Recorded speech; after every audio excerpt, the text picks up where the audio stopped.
اعوذ باللہ من الشیطان الرجیم بسم اللہ الرحمن الرحیم اللہم صلی علی محمد و آل محمد وعجل فرجہم وسہل مخرجہم واہلک اعداءہم اجمعین۔ خداوند متعال اب تمام مومنین و مومنات کی توفیقات خیر میں اضافہ فرمائے۔ میرا موضوع ہے میت کا کفن اور کفن کے مستحبات، واجبات، مرد ہوں یا عورت۔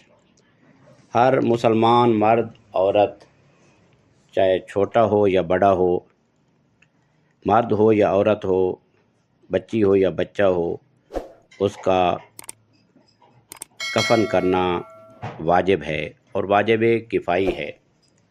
پہلے آپ کو بتاؤں کہ واجب کفائی کیا ہوتا ہے۔ اکثر مومنین و مومنات کو پتہ ہے، لیکن اس لیے کہ جس کو پتہ نہیں اس کو پتہ چل جائے۔ ایک واجب عینی ہوتا ہے، تعینی ہوتا ہے کہ ہر ایک کے اوپر واجب ہوتا ہے، یعنی فرداً جس طرح کہ نماز واجب ہے۔ اگر نماز پنج گانا ایک آدمی نہ پڑھے تو دوسرا اس کی جگہ پر نہیں پڑھ سکتا ہے اس کی زندگی میں، لہذا ہر مرد پر، عورت پر، بالغ مرد عورت پر نماز واجب ہے۔ یہ واجب عینی واجب ہے، یعنی جس کو کہتے ہیں ہر ایک شخص پر واجب ہے۔ اور ایک واجب کفائی ہوتا ہے۔ وہ واجب کفائی ہوتا ہے کہ اگر اس کو بعض افراد اگر انجام دے دیں تو وہ واجب دوسروں سے ٹل جاتا ہے۔ ان میں سے یہ ایک موضوع ہے کفن۔ مستحبات بھی ہیں، مکروہات بھی ہیں، واجبات بھی ہیں۔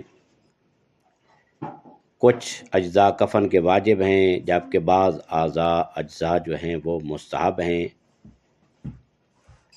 مرد اور عورت کے واجب کفن میں کوئی فرق نہیں ہے، البتہ مستحبات میں کچھ اختلافات ہیں، وہ انشاءاللہ آپ کی خدمت میں عرض کیے جائیں گے۔ کچھ مستحبات کا تعلق کفن کے اجزاء سے ہے اور کچھ کا تعلق کفن دینے کے طریقے سے ہے۔ اب آپ کی خدمت میں پہلے جو ہے وہ میت کے کفن کے واجبات عرض کرنا چاہتا ہوں۔ آپ توجہ سے سماعت فرمائیں گے۔ مومنین و مومنات بعض سوال کرتے رہتے ہیں کہ کیا یہ واجب ہے یا مستحب ہے یا مکروہ ہے یا حرام ہے۔ تو پہلے جو ہے آپ کی خدمت میں میت کے کفن کے واجبات عرض کرنا چاہتا ہوں۔ پہلا جو واجب ہے وہ ہے لونگ، اس کو معذر بھی کہتے ہیں اور ہم اردو میں یا پنجابی میں اس کو لونگ بھی کہتے ہیں۔ وہ کپڑا جو ناف سے لے کر گھٹنوں تک کا حصہ ڈھانپے، اس کو لونگ کہا جاتا ہے، اور بہتر یہ ہے کہ وہ سینے سے لے کر قدموں تک کو ڈھانپے۔ دوسرا واجب جو ہے وہ کرتا ہے، کرتی کہہ لیں، کرتا کہہ لیں یا قمیص کہہ لیں۔ وہ کپڑا جو کندھوں سے شروع ہو کر کم از کم آدھی پنڈلی تک پہنچ جائے، اور بہتر تو یہ ہے کہ وہ قدموں تک جائے۔ تیسرا واجب جو ہے وہ یہ ہے چادر، ازار یا لفافہ بھی کہا جاتا ہے، لیکن ہم اپنی زبان میں اس کو کہتے ہیں چادر۔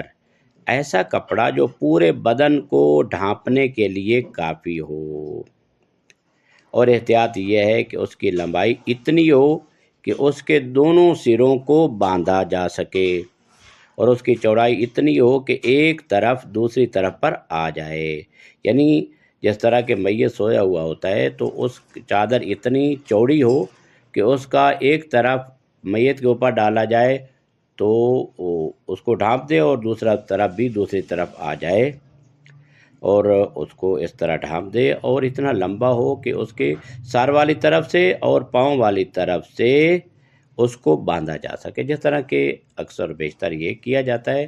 اس کو اسی کفن سے ایک جو ہے کپڑا لے کر چھوٹا سا بنا کر اس کو باندھ دیتے ہیں۔ عموماً مراجع اعظام فرماتے ہیں کہ احتیاطاً واجب یہ ہے کہ ان تینوں کپڑوں میں سے ہر ایک اکیلا بدن کو چھپانے کے قابل ہو اور بدن نمائی نہ ہو، یعنی البتہ ہوتا تو ایسا نہیں ہے، لیکن ہر ایک کپڑا جو ہے وہ کفن کا ایسا ہو کہ بدن کو چھپائے، اتنا پتلا نہ ہو کہ بدن اس میں سے نظر آئے۔ ایت اللہ العظمہ سیستانی فرماتے ہیں کہ اگر یہ کپڑے اتنے باریک ہوں کہ ان تینوں کو ایک ساتھ لپیٹنے سے بدن چھپ جائے تو وہ بھی کافی ہے۔ لہذا یہ آپ کی خدمت میں کفن کے واجبات آپ کی خدمت میں عرض کیے ہیں۔ کفن کے مستحب جو مشترک ہے مرد اور عورت کے درمیان، مرد اور عورت اس میں کوئی فرق نہیں ہے۔ ایک ہے لفافہ، اوپر والا کفن، جو کپڑا ہوتا ہے اوپر والا، وہ کپڑا جو مکمل بدن کو ڈھانپے، یہ مستحب ہے عورت کے لیے بھی مرد کے لیے بھی۔ بہتر یہ ہے کہ یہ برد یمانی، یمن کا مخصوص جو کپڑا ہوتا ہے، یعنی یمنی چادر جس کو کہا جاتا ہے، برد یمانی اس کو کہا جاتا ہے، تو وہ ہونا چاہیے۔ حتیٰ کہ تیسرا لفافہ بھی مستحب ہے، خصوصاً عورتوں کے لیے، یعنی یہی کپڑا یہ جو ہے جو مکمل اوپر سے یعنی بدن کو ڈھانپتا ہے، مکمل چادر ہوتی ہے، تو یہ عورتوں کے لیے یہ مستحب ہے، عورتوں کے لیے مخصوص۔ دوسرا مستحب جو ہے وہ کمر بند، ایک پٹی جو میت کی کمر کے گرد باندھی جاتی ہے، چاہے مرد ہو یا عورت ہو، وہ بھی مستحب ہے۔ ظاہراً یہ کفن کے تمام تہوں کے نیچے جسم سے چپکا ہوا باندھا جاتا ہے، یہ ایک پٹی ہے جو باندھی جاتی ہے۔ تیسرا جو ہے ران پیچ، بہتر یہ ہے کہ چوڑائی ایک بالش یا اس سے زیادہ ہو، لمبائی اتنی ہو کہ دونوں رانوں کو مکمل طور پر ڈھانپ دے، ران پیچ اس کو کہا جائے۔ ران پیچ باندھنے کا طریقہ، پارچہ یا جو کپڑا ہوتا ہے اس کا ایک سرا چاک کیا جاتا ہے، پھر کمر کے گرد لپیٹ کر آگے وہ گرہ دی جاتی ہے، یعنی کپڑے کو پیچھے سے دونوں رانوں کے درمیان سے گزار کر آگے لایا جاتا ہے، پھر اسے کمر بند کے نیچے سے گزارتے ہوئے بائیں جانب سے رانوں پر اس طرح لپیٹا جاتا ہے کہ کچھ بھی ظاہر نہ ہونے پائے۔ آخر میں کپڑے کا سرا دائیں پیر کے نیچے سے ڈال دیا جاتا ہے۔ اچھا، البتہ ایک طریقہ غلط ہے، ہر ران کو علیحدہ علیحدہ لپیٹنا، یہ طریقہ غلط ہے، جیسا کہ بعض لوگ جو نہیں جانتے وہ کرتے ہیں، جبکہ اس کو دونوں کو اکٹھا جو ہے وہ لپیٹنا چاہیے۔ نمبر 4، کفن کی بندھیاں، یعنی کفن کے دونوں کناروں اور درمیان کو کپڑوں کی پٹیوں سے باندھا جاتا ہے، دائرے کے اوپر سے سر سے اور پاؤں سے، اور درمیان جو ہے وہ ایک اسی کپڑے سے کی جو پٹیاں لی جاتی ہیں اور اس سے باندھ دیا جاتا ہے۔ اچھا، مردوں کے مستحبات، مردوں کے کیا مستحبات ہیں، مخصوص ہیں مردوں کے لیے۔ بہتر امامہ، بہتر ہے کہ اتنی لمبی پٹی ہو جو سر کے گرد لپیٹی جائے اور اس کے دونوں کنارے گردن کے نیچے سے گزار کر دایاں کنارہ سینے کے بائیں طرف اور بایاں کنارہ سینے کے دائیں طرف لے جایا جائے، اس کو امامہ کہا جاتا ہے۔ خواتین کے لیے مستحبات جو عورتوں کے لیے فقط، مردوں کے لیے نہیں، مردوں کا عرض کیا ہے، امامہ جو ہے وہ مستحب ہے۔ خواتین کے لیے مستحب جو ہے مقنع ہے یا روسری ہے، لمبائی اور چوڑائی ایسی ہو کہ سر اور بال مکمل طور پر ڈھانپ لے، سینہ بند چھاتیوں کے اوپر رکھا جائے اور اس کے دونوں کنارے پیچھے باندھ دیے جائیں اور دیگر مستحبات کفن، دونوں رانوں کے درمیان روئی رکھی جائے، یہ مستحبات ہیں تاکہ شرمگاہیں چھپ جائیں اور اس پر کافور چھڑکا جائے۔ اگر جسم کے سوراخوں سے، مثلا جس طرح کے منہ ہے، ناک ہے یا آگا پیچھا جو ہے، کچھ نکلنے کا خدشہ ہو تو روئی سے بند کیا جائے، جس طرح کہ اکثر بیشتر ہوتا ہے ناک سے، منہ میں اگر کوئی چیز نکلنے کا، خون یا کوئی چیز نکلنے کا خدشہ ہے تو ان کو کپاس کے ساتھ جو ہے وہ بند کر دیا جاتا ہے۔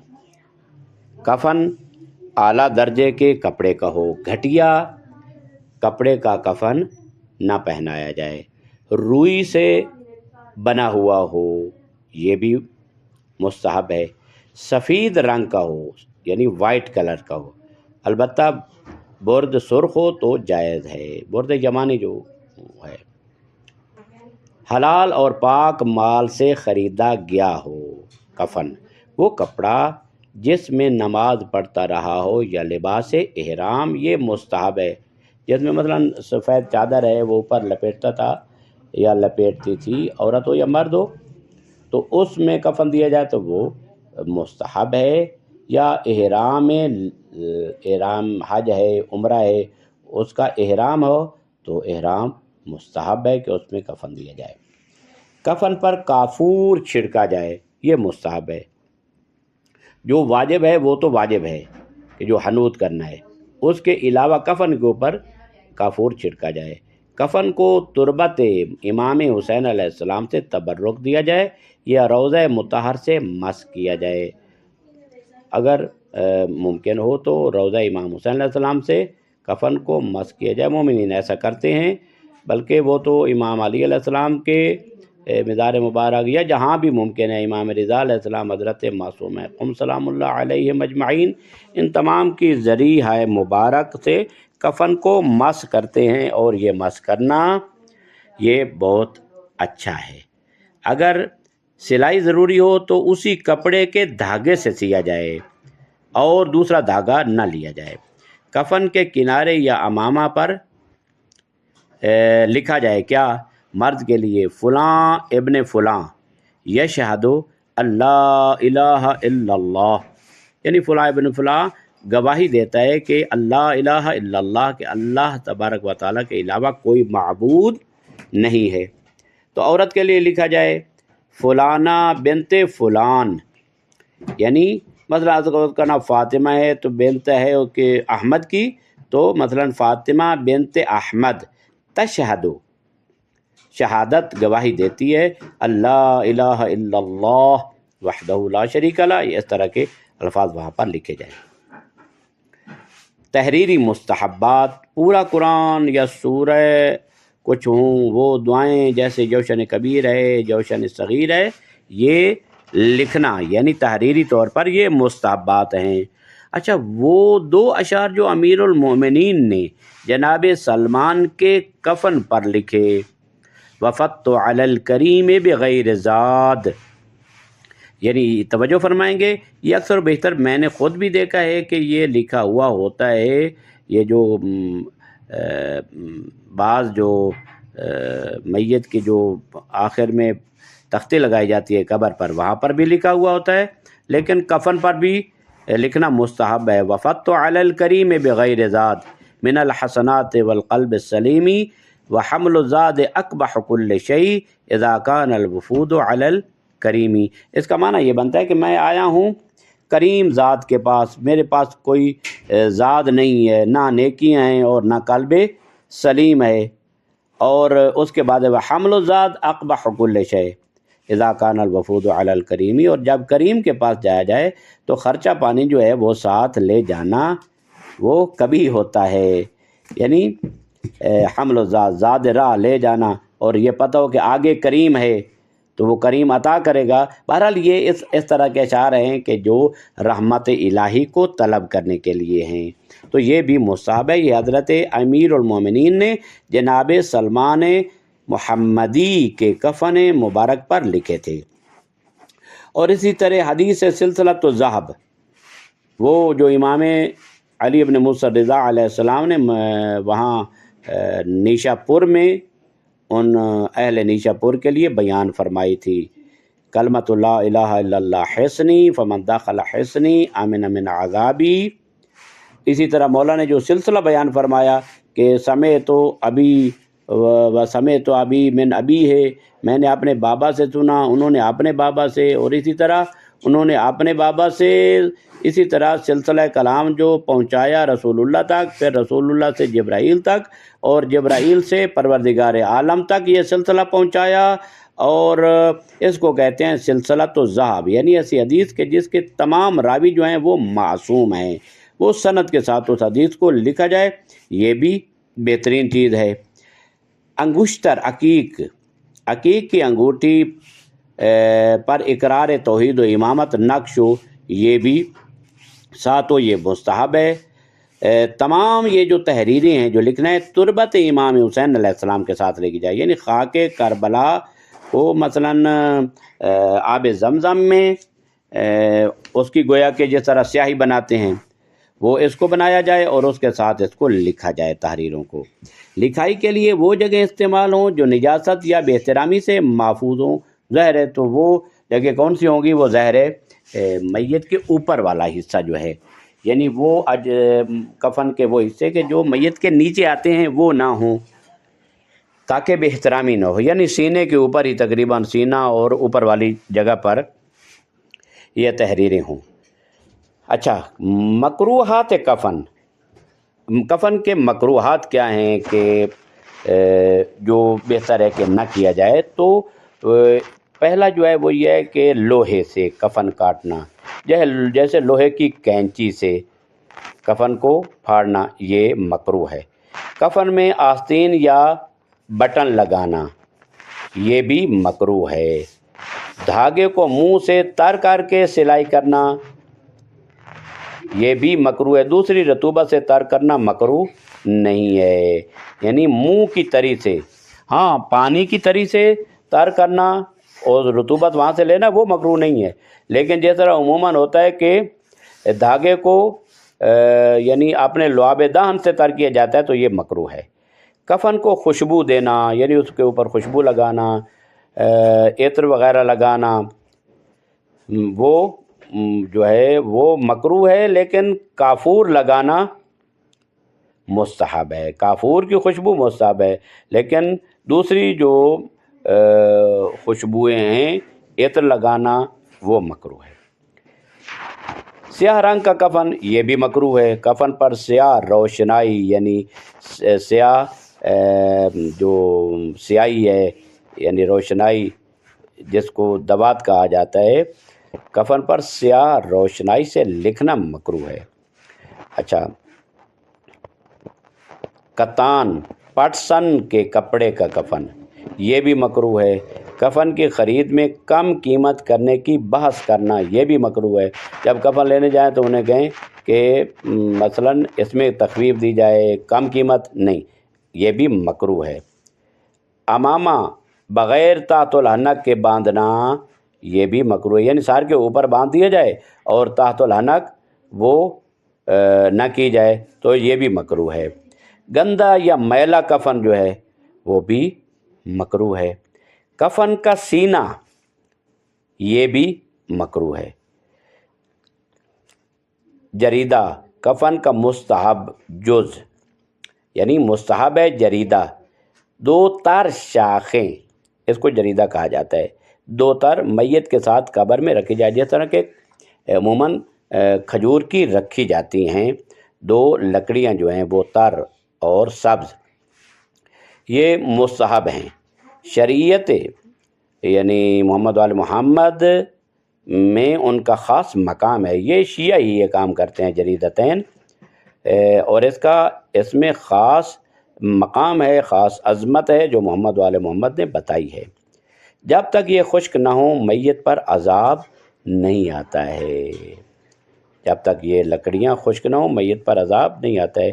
اس میں حکمت محمد وال محمد جانتے ہیں یا خداوند ذوالجلال جانتا ہے۔ تو افضل ترتیب جو ہے ان میں جریدتین میں وہ پہلا یہ ہے کہ یہ کھجور کی شاخیں ہوں، جس طرح کہ عموماً کیا جاتا ہے۔ وہ اگر وہ نہ ملیں تو انار ہے یا کوئی اور جو سبز ہوں، تو یعنی بیری کی جو ہیں وہ لکڑیاں ہیں وہ ہو جائیں، وہ بھی ٹھیک ہیں۔ کوئی بھی تر لکڑی، تیسری شکل، اگر وہ بھی نہ ملیں، بیری کی نہ ملیں، انار کی نہ ملیں، تو کوئی بھی تر لکڑی جو ہے وہ میت کے ساتھ جو ہے وہ رکھی جائے۔ رکھنے کی جگہ کون سی ہے کہ وہ جریدتین وہ کہاں رکھی جائیں؟ ایک دائیں طرف جو ہڈیاں ہوتی ہے ترقوہ کے قریب جسم کے ساتھ، یعنی وہاں رکھی جائیں۔ دوسری بائیں طرف پیراہن کے اوپر، پیراہن کے اوپر جو قمیض پہنایا جاتا ہے وہاں، اور سارتا سری کے نیچے وہاں پر رکھی جائیں، یعنی اس کے دائیں اور بائیں طرف رکھنا جو ہے وہ بہتر ہے۔ اگر دفن کے وقت نہ رکھ سکیں تو قبر کے اوپر ایک سر کی طرف ایک پاؤں کی طرف رکھیں، اتنا بھی کہا گیا ہے۔ افضل یہ ہے کہ ان پر بھی وہی تحریریں لکھی جائیں جو کفن پر لکھی جاتی ہیں۔ اکثر و بیشتر یہ کیا جاتا ہے کہ اس پر خاک کربلا سے لکھی جاتی ہیں، اور اس کو پھر اوپر جو ہے وہ کپڑا بھی عموماً لپیٹ دیا جاتا ہے، وہی کفن کے کپڑوں میں سے ایک سفید ان کے اوپر لپیٹ دیا جاتا ہے۔ جریدہ کو بھی نجاست یا بے احترامی سے بچائیں، مثلا روئی میں لپیٹ کر رکھیں یا کپڑے میں یا روئی میں لپیٹ کر رکھیں۔ تو یہ جو ہیں بعض واجبات، بعض مستحبات اور بعض مشترکات کفن عورت اور مرد کے شیعہ فقہ کے مطابق، اور جریدتین کے بارے میں جو لکڑیاں ہوتی ہیں تو وہاں پر جو ہنسلی کی ہڈی ہے یہ اس کے ساتھ ہی جو ہے وہ رکھا جاتا ہے۔ اکثر مومنین و مومنات کے بارے میں یہ کفن دینے والوں کو اکثر و بیشتر علم ہوتا ہے، تو انشاءاللہ توجہ کریں گے۔ اگر کسی کو یہ درپیش ہوں تو امید ہے یہ فائدہ مند ہوں گے۔ وصلی اللہ علی محمد وآلہ الطیبین الطاہرین المعصومین۔